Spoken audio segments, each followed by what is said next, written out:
En estas noches de Semana Santa, hay algo en el ambiente que no se puede explicar, como si el tiempo se detuviera y ciertas presencias aprovecharan para hacerse notar. Historias que surgen justo en estas fechas, cuando lo cotidiano deja de sentirse seguro. Suscríbete para apoyar el canal y cuéntame desde dónde escuchas y a qué hora. Historia número 1. Me llamo Mauricio, y esto que voy a contar me pasó cuando tenía unos 13 años, en un pueblo pequeño de Oaxaca donde crecí con mi familia. No era un lugar aislado, pero sí de esos donde todos se conocen y las tradiciones se respetan sin cuestionar. Vivíamos en una casa de techo bajo, con piso frío y paredes que guardaban el olor a incienso cada Semana Santa. Mi papá Pedro y mi mamá Patricia eran muy creyentes y nos enseñaron desde chicos a respetar esos días como algo sagrado. Tengo 2 hermanas. Silvia, la mayor, siempre fue más seria, y Gloria, la más pequeña, tenía apenas 7 años en ese entonces. Era inquieta, curiosa, de esas niñas que preguntan todo y se asustan con facilidad, aunque no lo admitía. En Semana Santa, en la casa hacíamos algo que mis padres consideraban importante: cubrir todas las imágenes religiosas con telas blancas, santos, cruces, y especialmente una figura de la Virgen de Guadalupe que teníamos en la sala. Recuerdo bien ese año.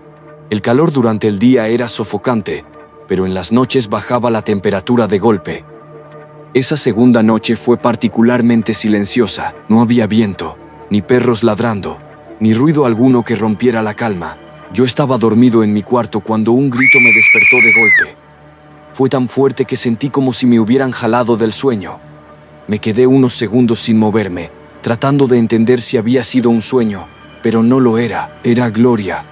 El grito no sonaba como cuando se asustaba por algo simple. Había algo distinto, más desesperado, más largo. Me levanté rápido y salí al pasillo, sintiendo el piso frío y esa sensación rara de no estar del todo despierto. Desde ahí alcancé a ver la sala con una luz tenue. Mi papá ya estaba ahí, moviéndose con prisa, mientras mi mamá hablaba en voz baja. Intenté prender la luz del pasillo, pero el interruptor no respondió. Lo presioné varias veces. No había electricidad. Seguí avanzando hasta la sala y vi a Gloria de pie junto al sillón, completamente inmóvil. No lloraba, solo estaba señalando hacia la esquina. Tenía el brazo extendido, temblando, y los ojos muy abiertos. Seguí la dirección de su mano y sentí un vacío en el estómago. La figura de la Virgen estaba descubierta. La tela blanca ya no estaba. Y lo peor no fue eso. Lo peor fue que, incluso desde donde yo estaba, se notaba que su rostro no estaba viendo hacia donde siempre. La figura no estaba donde debía estar, o al menos no se sentía así.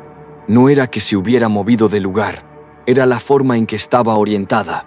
La cara parecía girada, fija, directamente hacia Gloria. Nadie dijo nada por unos segundos.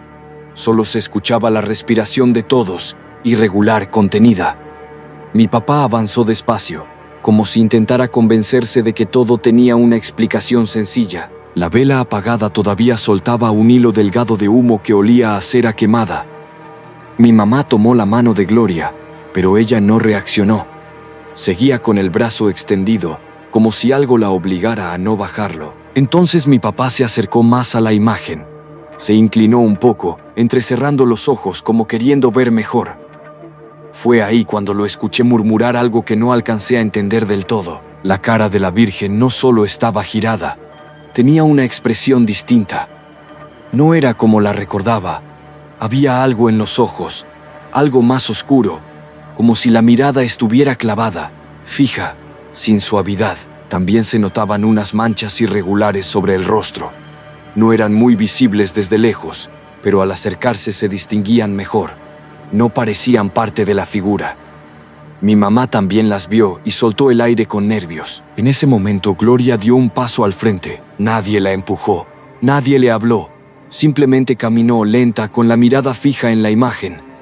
Mi mamá intentó detenerla, pero fue como si no la sintiera. Su mano apenas logró rozarle el hombro. Yo sentí un impulso de ir por ella, pero algo me detuvo. No sabría explicarlo. Era miedo, pero también una sensación extraña de que no debía interrumpir lo que estaba pasando. Gloria se acercó más, hasta quedar a pocos pasos de la figura. Bajó el brazo lentamente, y por un segundo pensé que todo iba a terminar ahí, que simplemente iba a reaccionar y ya. Pero entonces empezó a reírse. No fue una risa de niña, fue algo más grave, más lenta, como si le costara trabajo salir. Se inclinó un poco hacia adelante, y cuando volteó a vernos, su expresión ya no era la misma. Mi mamá retrocedió un paso. Silvia se quedó completamente quieta a mi lado. Yo no podía apartar la mirada. Había algo en el rostro de Gloria que no encajaba, como si no fuera del todo ella. Mi papá, sin perder tiempo, comenzó a rezar en voz alta. Era la Magnífica, una oración que siempre decía en casa, pero nunca la había escuchado así, con tanta prisa, como si cada palabra fuera urgente. Mi mamá lo siguió de inmediato, con la voz temblorosa. Silvia y yo tardamos unos segundos, pero también empezamos a repetir lo mismo, una y otra vez, sin pensar demasiado en lo que hacíamos. Gloria seguía riendo, y de pronto, sin previo aviso, su cuerpo se quedó completamente rígido y cayó al suelo. El golpe contra el piso sonó seco, y por un instante nadie se movió. La risa se cortó de golpe, como si nunca hubiera existido. Solo quedó ese silencio incómodo que se mete en los oídos y no te deja pensar, mientras todos mirábamos a Gloria sin saber qué hacer. Mi mamá fue la primera en reaccionar. Se arrodilló junto a ella y la llamó por su nombre varias veces, tocándole la cara con cuidado. Mi papá no dejó de rezar aunque su voz ya no era firme, se le quebraba entre cada palabra. Yo me acerqué un poco más, sintiendo las piernas tensas, como si me costara avanzar. Silvia se quedó detrás de mí, sujetándome la camisa. Gloria estaba inmóvil, con los ojos cerrados, respirando lento, como si solo estuviera dormida. Entonces fue cuando lo vi. No sabría decir en qué momento apareció, pero algo se movía cerca del cuerpo de Gloria. Era una sombra más oscura que el resto del piso, deslizándose despacio, sin hacer ruido, como si no dependiera de la luz para existir. Parpadeé varias veces, pensando que era idea mía, pero mi papá también la siguió con la mirada. Mi mamá dejó de hablar. Nadie dijo nada, pero todos estábamos viendo lo mismo, y eso fue lo que más me inquietó. Esa cosa avanzó hacia la pared, subiendo lentamente sin prisa.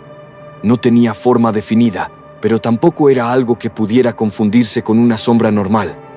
Había intención en su movimiento, como si supiera a dónde ir. Se dirigió hacia la figura de la Virgen. Sentí un escalofrío recorrerme los brazos mientras la veía acercarse.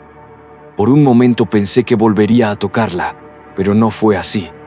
Continuó su camino sin detenerse, hasta la ventana entreabierta de la sala, y así como apareció, salió. No hubo ruido, ni señal de que algo cruzara.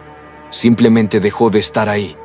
Afuera todo seguía igual, la noche tranquila, como si nada hubiera pasado dentro de la casa, como si todo hubiera sido solo para nosotros. Cuando volteamos de nuevo hacia la figura de la Virgen, ya estaba en su posición de siempre. El rostro lucía normal, sin manchas ni esa expresión extraña. Era la misma de antes, como si nada hubiera pasado. Minutos después, Gloria abrió los ojos, parpadeó varias veces, confundida, como si despertara de un sueño profundo. Nos miró uno por uno, sin entender por qué estábamos alrededor de ella ni por qué se sentía tan cansada. Esa noche no recordaba nada, pero al día siguiente, ya más tranquila, nos contó que antes de gritar vio algo negro, como una sombra que se movía sola y que lo vio meterse directamente dentro de la figura de la Virgen, justo antes de que todo se volviera oscuro para ella. Desde entonces, cada Semana Santa sigo haciendo lo mismo que hacían mis padres. Cubro cada imagen con cuidado, como nos enseñaron, porque hay tradiciones que se respetan, y más en esos días. Historia número 2. Me llamo César, y lo que voy a contar no me pasó a mí directamente, sino a mi abuelo Lorenzo. Desde niño me repetía esta historia cada Semana Santa, con la misma seriedad, como si aún le pesara recordarla. Hoy la cuento como la escuché de su voz, intentando respetar cada detalle que se le quedaba atorado al hablar. Él vivía en un pueblo de Guerrero donde el viacrucis se hacía por calles angostas, con casas de adobe y techos de lámina que crujían con el calor. Decía que aquel año lo eligieron para representar a Jesús. Tenía poco más de 20 años, y lo tomó como un honor que no cualquiera recibía. Recordaba que desde que lo eligieron empezó a sentirse observado por la gente del barrio. Algunos le daban palmadas, Otros le pedían que se tomara el papel en serio. Él asentía, aunque me confesaba que por dentro tenía un nerviosismo que no lograba explicar, como si algo no encajara del todo. La noche anterior casi no durmió. Me decía que soñó con el recorrido vacío, sin público, y que la cruz ya estaba tirada en medio de la calle antes de empezar. Despertó varias veces, sudando, con la garganta seca. Cuando amaneció, decidió no contarle a nadie para no parecer débil. Ese día el cielo estaba claro y el aire caliente desde temprano. Lo llevaron a un cuarto detrás de la iglesia para vestirlo. El olor a incienso mezclado con polvo viejo llenaba el espacio. Mientras le acomodaban la túnica, él trataba de calmar la respiración, escuchando a la gente reunirse afuera. Luego le colocaron la corona hecha con ramas duras. Decía que no era simbólica. Las puntas realmente raspaban la piel. Sintió un ardor inmediato, pero no quiso quejarse. Los organizadores le pidieron que mantuviera la cabeza baja durante el recorrido para hacerlo más creíble. Cuando le acercaron la cruz, notó que era más pesada de lo que imaginaba. La apoyó sobre el hombro y el peso se le fue directo a la espalda. A unos metros, los jóvenes vestidos de romanos ajustaban sus cinturones y probaban los látigos, como parte de la representación. El recorrido empezó entre murmullos y rezos. El suelo irregular le obligaba a caminar con cuidado. Sentía el sol pegarle en la nuca y el sudor bajar lentamente por el cuello. Los primeros latigazos fueron suaves, apenas un roce, lo suficiente para que el público reaccionara. Mi abuelo decía que al principio todo parecía normal. Incluso pensó que el nerviosismo se le estaba pasando. Escuchaba a los vecinos, a los niños que corrían al lado, a alguien ofreciendo agua más adelante. La cruz aún era soportable, aunque ya comenzaba a cansarle el hombro. Fue unos minutos después cuando notó algo distinto. No era un sonido claro, sino la sensación de que alguien caminaba demasiado cerca, justo detrás de él, más pegado que los demás. Intentó concentrarse en el suelo, pero esa cercanía no se alejaba, y ahí empezó a incomodarse de verdad. Mi abuelo decía que al principio trató de ignorarlo. Pensó que quizá alguno de los muchachos vestidos de romano se había acercado demasiado durante la caminata, pero mientras avanzaba por la calle llena de gente, esa presencia seguía pegada a su espalda, tan cerca que podía sentir su respiración. El murmullo del público se mezclaba con rezos y pasos sobre la tierra. El sol ya calentaba fuerte, y la cruz parecía hundirse más en su hombro con cada metro. Los látigos seguían cayendo con cuidado, pero el cansancio empezaba a notarse en sus piernas. Intentó mirar un poco hacia atrás sin romper el personaje, apenas moviendo los ojos. Alcanzó a ver túnicas, sandalias, rostros conocidos del pueblo, pero nadie tan cerca como para explicar lo que sentía detrás.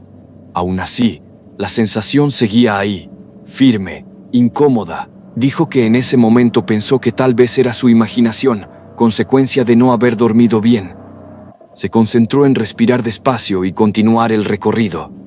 La gente observaba en silencio, algunos rezando en voz baja y otros siguiéndolo con la mirada sin apartarse. Fue entonces cuando escuchó algo. No un grito ni un murmullo del público. Era una voz muy cerca de su oído, tan cercana que le erizó la piel del cuello. Una voz baja, seca, que dijo claramente: «El Señor no está con ustedes». Mi abuelo se detuvo apenas un segundo. El organizador que iba al frente le hizo una seña para que continuara. Él giró la cabeza rápido, buscando a quien había hablado, pero detrás solo vio a los romanos a unos pasos de distancia, y más atrás a la multitud. Nadie parecía haber dicho nada. Siguió caminando, pero algo cambió en ese momento. Los latigazos, que antes eran suaves, empezaron a arder como si cada golpe fuera más fuerte. No eran brutales, pero el ardor se extendía por su espalda y lo hacía apretar los dientes. La cruz también comenzó a sentirse distinta. No era solo el peso normal de la madera. Él decía que era como si alguien, desde atrás, la empujara hacia abajo, hundiéndola más contra su hombro. Cada paso le costaba el doble. Intentó concentrarse en las estaciones del Vía Crucis, en las personas que rezaban a los lados, en el olor del polvo caliente del camino. Pero otra vez sintió a alguien detrás de él, tan cerca que juraría que podía sentir su pecho rozándole la espalda, y justo cuando pensaba voltear otra vez, sintió algo que lo dejó helado. Una mano larga se apoyó en su espalda, como si alguien lo sujetara con fuerza. El contacto le provocó un ardor intenso, tan repentino que perdió el equilibrio, y lo último que recordó fue la cruz cayendo encima de él antes de que todo se volviera oscuro. Cuando volvió a abrir los ojos, mi abuelo dijo que lo primero que vio fue el techo viejo de la sacristía. Las vigas de madera estaban oscuras por los años y una pequeña ventana dejaba pasar la luz de la tarde. Durante unos segundos no entendía dónde estaba ni cuánto tiempo había pasado. Sentía el cuerpo adolorido, sobre todo el hombro y la espalda por el peso de la cruz. Intentó incorporarse, pero alguien le puso una mano en el pecho para que se quedara quieto. Era el padre del pueblo, junto con dos de los organizadores del Vía Crucis que lo miraban con preocupación. Le dijeron que se había desplomado en medio del recorrido. La gente se asustó cuando la cruz cayó sobre él y tuvieron que suspender la representación. Entre varios lo levantaron y lo llevaron de inmediato a la iglesia para que descansara y recuperara el sentido. Mi abuelo se quedó callado un momento, tratando de ordenar lo que recordaba. Luego preguntó algo que hizo que todos intercambiaran miradas. Les dijo que quién era la persona que había estado caminando tan pegada detrás de él durante el recorrido. Los hombres negaron con la cabeza. Le explicaron que detrás de él solo iban los muchachos vestidos de romanos y que siempre mantenían cierta distancia para que la escena se viera bien. Ninguno estuvo tan cerca como para tocarlo. De hecho, cuando cayó, dijeron que estaban varios pasos atrás. Entonces mi abuelo les contó lo que había escuchado, la voz que habló a su lado, la sensación constante de alguien respirándole cerca, y sobre todo aquella mano que sintió apoyarse en su espalda antes de perder el equilibrio. Aclaró que no fue solo un contacto. Dijo que lo tocaron y le provocaron un ardor muy fuerte, como si la piel se le hubiera quemado en ese instante. Explicó que ese dolor fue lo que le hizo perder la fuerza en las piernas, y que justo después de eso cayó con la cruz encima. Los organizadores pensaron que el cansancio lo había confundido. Uno incluso dijo que quizá el calor le había jugado una mala pasada. Pero mi abuelo insistió y aseguró que no cayó solo por el peso de la cruz. Para demostrarlo, se giró con cuidado y levantó un poco la túnica para enseñarles el lugar donde había sentido aquel contacto. Esperaba ver la marca del ardor que había sentido, pero todos se quedaron mirando en silencio. No había nada. Durante años yo escuché esa historia sin creerla del todo. Siempre pensé que mi abuelo exageraba o que su memoria había cambiado con el tiempo. Pero el día que falleció y ayudé a mi padre a prepararlo antes del velorio, fue cuando recordé cada palabra que nos había dicho. Al acomodarlo de lado, mi padre se quedó inmóvil unos segundos. Luego me llamó en voz baja. En la parte alta de su espalda, exactamente donde él decía que lo habían tocado aquella tarde en el Vía Crucis, se distinguía una marca antigua en la piel. La forma era clara. Parecía la huella de una mano muy larga, con los dedos extendidos y las uñas marcadas sobre su espalda. Y en ese momento entendí por qué. Cada vez que terminaba de contar la historia, mi abuelo siempre se quedaba mirando al suelo durante varios segundos antes de cambiar de tema. Historia número 3. Me llamo Aurora, y hay algo que nunca le había contado a nadie fuera de mi familia. No porque sea imposible de creer, sino porque cada vez que lo recuerdo, siento que algo no terminó del todo. Crecí en un pueblo pequeño de Chiapas, donde todos se conocen y todo se sabe, o eso creía. Mi infancia fue tranquila, marcada por el calor pegajoso de las tardes y el sonido constante de los grillos al caer la noche.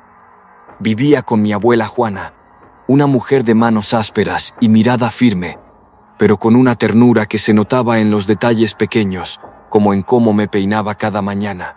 Ella era muy alegre la mayor parte del año. Cantaba mientras cocinaba, dejaba la puerta abierta para que entrara el aire y saludaba a todo el que pasaba. Pero había una época en la que todo eso cambiaba, y yo lo notaba incluso antes de entenderlo. Cuando se acercaba Semana Santa, su rostro se volvía serio, dejaba de cantar, cerraba las ventanas desde temprano y evitaba que yo saliera. «No salgas en Semana Santa», me decía siempre, sin explicaciones. Al principio yo pensaba que era solo una costumbre religiosa. En el pueblo todos iban a la iglesia, había procesiones, rezos largos. Pero en mi casa era diferente. No era solo devoción, era otra cosa, algo más rígido, más tenso. Recuerdo perfectamente el día en que empezaba todo. Mi abuela sacaba telas blancas, limpias, dobladas con cuidado. Sin decir mucho, comenzaba a cubrir cada figura: la Virgen, los santos, las cruces en las paredes. Todo quedaba oculto bajo esas telas. La casa cambiaba por completo. Lo que antes era familiar se volvía extraño. Las formas cubiertas parecían personas quietas en las esquinas. Yo evitaba mirarlas mucho tiempo, porque me daba la sensación de que alguien me estaba observando desde debajo. Durante esos días, rezábamos mucho, por la mañana, al mediodía y antes de dormir. Mi abuela hablaba en voz baja, con una concentración que me ponía nerviosa. A veces abría los ojos y me miraba fijo, como asegurándose de que yo no me distrajera. Nunca me explicó exactamente por qué hacía todo eso. Solo repetía lo mismo: hay cosas que es mejor no ver, y no salgas en Semana Santa. Yo asentía, aunque por dentro sentía curiosidad. Afuera el pueblo seguía vivo, pero en casa todo se detenía. Con el tiempo crecí, me fui del pueblo y dejé atrás esas costumbres. En la ciudad, Semana Santa era solo unos días de descanso. Pero hay recuerdos que no se quedan atrás, y cuando decidí regresar después de tantos años, entendí que había cosas que nunca había cuestionado lo suficiente. Regresé al pueblo un jueves por la tarde, con el sol todavía alto y ese olor a tierra caliente que no se siente en la ciudad. Todo parecía más pequeño, más callado. Las calles seguían siendo de polvo, y las casas conservaban ese silencio que se mete en los oídos. Bajé del transporte con una sensación rara en el pecho, como si algo dentro de mí recordara antes que yo. Caminé despacio, mirando cada esquina, reconociendo detalles que creía olvidados. Una barda agrietada, un árbol torcido, una puerta que siempre rechinaba. Antes de llegar a la casa de mi abuela, escuché que alguien me llamó por mi nombre. Eran dos amigas de la infancia. Nos reconocimos de inmediato, aunque ya no éramos las mismas. Reímos, nos abrazamos, y por un momento todo volvió a sentirse normal. Platicamos un rato ahí mismo, bajo la sombra de un techo de lámina. Me contaron cosas del pueblo, de gente que se había ido, de otros que ya no estaban. Luego, casi como si fuera lo más natural del mundo, me invitaron a una fiesta esa misma noche. Dudé un poco, no por la fiesta, sino por la fecha. Era Semana Santa, pero ellas insistieron, diciendo que ya nadie se tomaba eso tan en serio, que sería tranquilo, música, conocidos, nada raro. Al final acepté, más por no quedarme sola que por ganas reales. Seguí mi camino y llegué a la casa de mi abuela. La encontré igual que siempre, aunque más encorvada. Me recibió con un abrazo largo, de esos que no se dan por costumbre. Dentro de la casa, todo estaba cubierto con las mismas telas blancas de antes. El ambiente me golpeó de inmediato. Ese silencio, esa forma en la que la luz apenas entraba. Mi abuela no sonrió como antes. Me miró con atención, como si estuviera tratando de leer algo en mi cara. No me preguntó mucho, solo si había llegado bien. Comimos juntas en la cocina. El sonido de los platos era lo único que rompía el silencio. Quise contarle lo de la fiesta, pero algo en su forma de estar me hizo esperar. Aún así, cuando terminé, le dije que más tarde saldría un rato. Su reacción fue inmediata. Negó con la cabeza sin levantar la voz. «No salgas en Semana Santa», repitió, igual que cuando yo era niña. Le dije que no pasaba nada, que solo sería un rato. Ella no discutió más, pero su mirada cambió.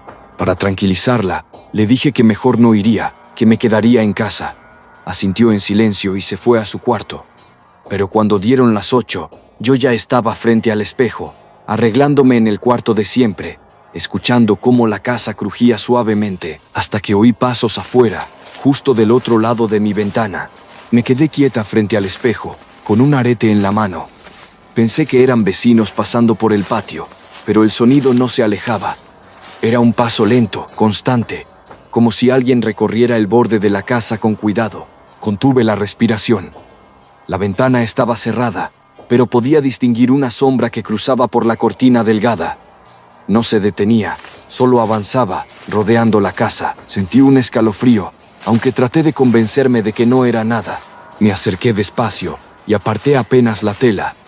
Afuera no vi a nadie, solo el suelo seco y la cerca de madera.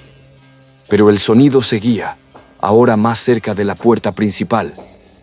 Fue entonces cuando escuché el primer golpe, No fue fuerte, fue seco, medido, como si alguien supiera exactamente cuánta fuerza usar. Esperé, pensando que alguien llamaría por mi nombre, pero no hubo voz, solo silencio, y luego, un segundo golpe, igual de preciso. Me molesté. Pensé en mis amigas, en una broma tonta para sacarme de la casa. Caminé hacia la puerta, sintiendo el piso frío bajo mis pies. El corazón me latía más rápido de lo normal, pero no quería parecer asustada. Me quedé frente a la puerta esperando. Afuera no se oía nada, ni pasos, ni voces, ni viento, solo el silencio del pueblo en la noche.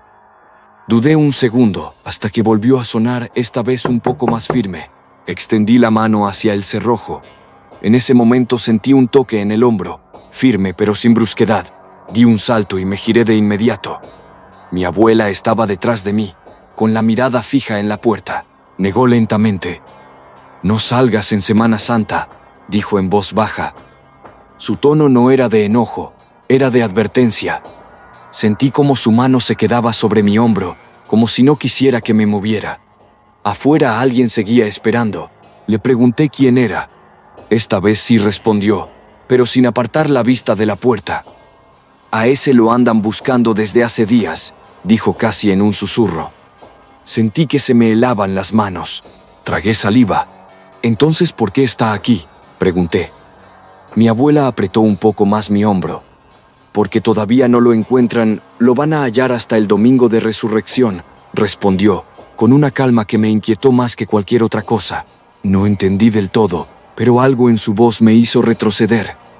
Nos quedamos en silencio, escuchando. Pasaron varios segundos, y entonces los pasos comenzaron a alejarse, igual de lentos, perdiéndose poco a poco. Esa noche no dormí. Cuando salí a la tienda al día siguiente, escuché a varias personas comentando en voz baja que aún seguían en la búsqueda de un hombre que llevaba días desaparecido. El domingo desde temprano se sintió distinto. La gente caminaba rápido, se juntaban en las esquinas, hablaban en voz baja. Antes del mediodía, la noticia ya había corrido por todo el pueblo. Habían encontrado al hombre, no muy lejos de la casa de mi abuela. Decían que llevaba varios días perdido. Nadie explicaba bien qué había pasado, pero todos coincidían en algo. Lo hallaron justo ese día. Cuando miré a mi abuela, ella solo bajó la vista y empezó a quitar una de las telas blancas de la pared, como si todo hubiera terminado. No dijo nada más. Yo tampoco. Hoy en día, cada Semana Santa me quedo en casa porque todavía recuerdo sus palabras. No salgas en Semana Santa. Historia número 4. Me llamo Uriel, y lo que voy a contar no lo he dicho completo en ningún lado. No porque no quiera, sino porque cada vez que lo intento, siento que algo me observa desde atrás, como si recordar fuera abrir una puerta que no se vuelve a cerrar igual. Crecí en un lugar donde el calor se pega a la piel desde temprano.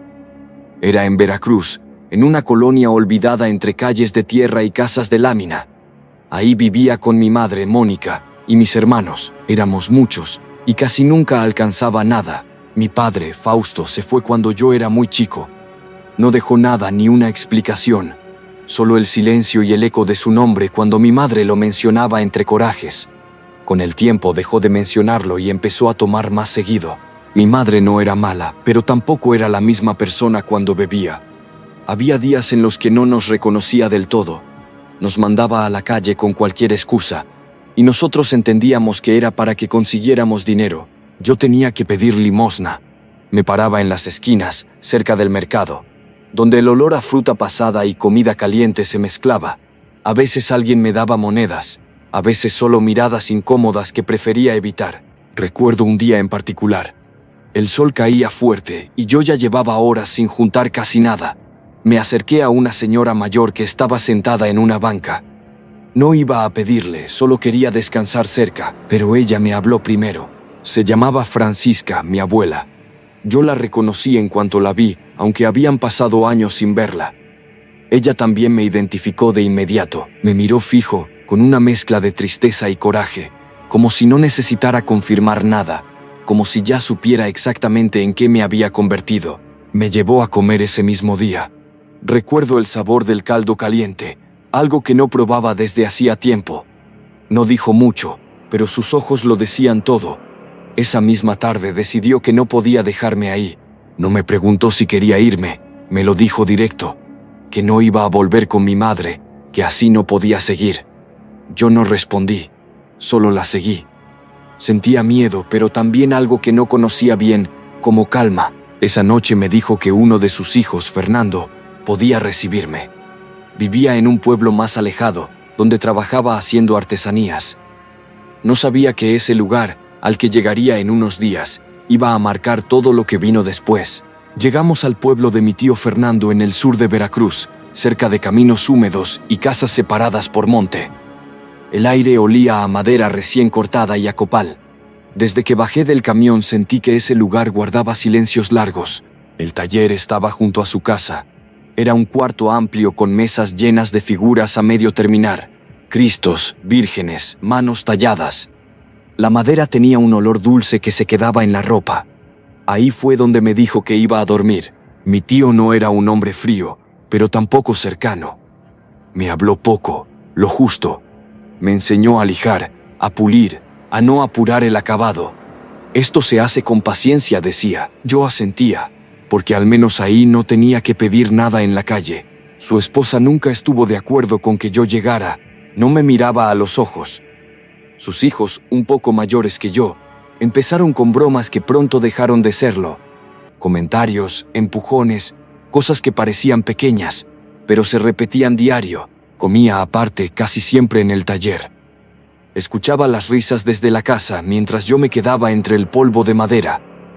Con el tiempo, empecé a acostumbrarme a ese aislamiento, como si fuera parte del trato por tener un techo. Cuando se acercaba Semana Santa, el trabajo aumentaba. Llegaban pedidos de todos lados.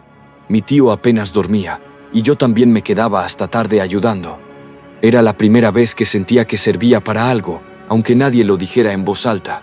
Pasaron 2 años así, 2 años en los que aprendí a trabajar, a quedarme callado y a no esperar nada de nadie dentro de esa casa. Fue entonces cuando conocí a Aldo. Muchos decían que no me juntara con él, que no era buena influencia, pero era el único que me hablaba sin burla. Empezamos a vernos seguido, y poco a poco me fue enseñando cosas que no tenían que ver con el taller. No eran juegos ni historias, eran prácticas, formas de preparar objetos, de usar ciertas cosas, de entender cómo la intención se quedaba en lo que uno hacía. Me dijo que, si quería, podía aprender a hacer trabajos por mi cuenta sin depender de nadie. Yo no sabía si creerle del todo, pero aprendí. Aprendí más de lo que pensé que iba a aprender. Y sin darme cuenta, empecé a hacer cosas diferentes en silencio, mientras en la casa de mi tío todo seguía igual, o al menos eso parecía. El problema fue que nada se queda oculto para siempre. Una tarde regresé al taller y encontré mis cosas tiradas, mis pocas prendas en el suelo, algunas piezas quebradas. El olor a madera se mezclaba con polvo levantado, como si hubieran buscado algo. Mi tía estaba en la puerta. No gritó. Solo dijo que ya sabían que yo robaba, que faltaban cosas. Sus hijos me miraban desde atrás, con esa sonrisa que ya conocía. Sentí algo que me subía desde el pecho hasta la cara. No recuerdo bien en qué momento perdí el control, pero sé que los empujé, que respondí. No fue por lo que dijeron, fue por todo lo acumulado. Mi tío llegó después. No preguntó mucho, solo dijo que me calmara. Esa noche me habló aparte. No me defendió, pero tampoco me insultó. Me dijo que no podía tener problemas en su casa, que entendía que yo no estaba bien, pero que tenía unos días para irme. Lo siento, fue lo único que agregó. No dormí. Me quedé en el taller, viendo las figuras a medio hacer. Pensé en todo lo que había aprendido, en lo que me habían enseñado ahí y fuera de ahí. Y por primera vez sentí que podía hacer algo por mi cuenta. Hice 4 Cristos. No eran como los demás. Los trabajé con calma, cuidando cada detalle. Mientras los hacía, recordaba cada mirada, cada palabra. No pensé en hacer daño, solo en que cada quien cargara con lo que me dio. La idea era simple. Lo único que dejé en ellos fue eso, que lo que sintieran hacia mí se les regresara. Nada más. Cuando terminé, ya era Semana Santa, y entendí que era momento de irme. El primer día de Semana Santa le dejé uno a mi tío. No dijo nada. Solo lo tomó y lo puso en su casa. Mi tía no estaba contenta, se le notaba en la cara, pero no dijo nada frente a él. Yo me fui sin despedirme bien. El segundo día busqué a mi padre. Me recibió con desprecio, como si le molestara verme ahí. Dijo pocas cosas, pero bastaron. Su pareja fue quien tomó el Cristo. El tercer día fui con mi madre. Estaba igual que siempre. Me dijo que no me necesitaba. El cuarto día busqué a mi abuela. Francisca me recibió distinto. No preguntó mucho. Solo me abrazó y aceptó el Cristo sin dudar. Fue la única vez que sentí que algo dentro de mí se calmaba un poco. Pasó un año. Volvió Semana Santa. Yo ya estaba lejos, trabajando por mi cuenta, moviéndome de un lugar a otro. Y justo en el primer día de esa semana, me enteré de algo de la casa de mi tío. Su esposa había perdido la vida. Dicen que fue accidente doméstico. Al siguiente año, otra vez en Semana Santa, en el segundo día, supe de mi padre. La noticia llegó igual, sin detalles claros, pero con ese peso que no se puede ignorar. Tuvo un accidente trágico en carretera. Para entonces, yo ya no dudaba de las fechas. El tercer año, en el sábado de Semana Santa, fue mi madre. Nunca cambió. Siempre estuvo tomando hasta que enfermó y no hubo nada más que hacer. Mis hermanos seguían igual, así que he intentado ayudarlos desde entonces. El cuarto año fue el que más me marcó. Llegó Semana Santa otra vez, y en el cuarto día no pasó nada. Mi abuela seguía viva. De hecho, la vi tiempo después. Estaba tranquila como siempre. De mi abuela no llegó ninguna mala noticia. Al contrario, vivió muchos años más. La última vez que supe de ella, ya casi cumplía los 100. Siempre dicen que era una mujer tranquila, que no sufrió. A veces me pregunto si fue coincidencia, si todo se acomodó solo. Pero luego recuerdo cada detalle, cada día, cada mirada, y se me quitan las ganas de buscar otra explicación. Desde entonces sigo trabajando vendiendo artesanías. Hago figuras como me enseñaron, pero hay cosas que ya no hago, porque entendí que hay cosas que uno hace con las manos, que tarde o temprano encuentran la forma de volver. Gracias por quedarte hasta el final. No olvides suscribirte y acompañarme en la siguiente noche de terror.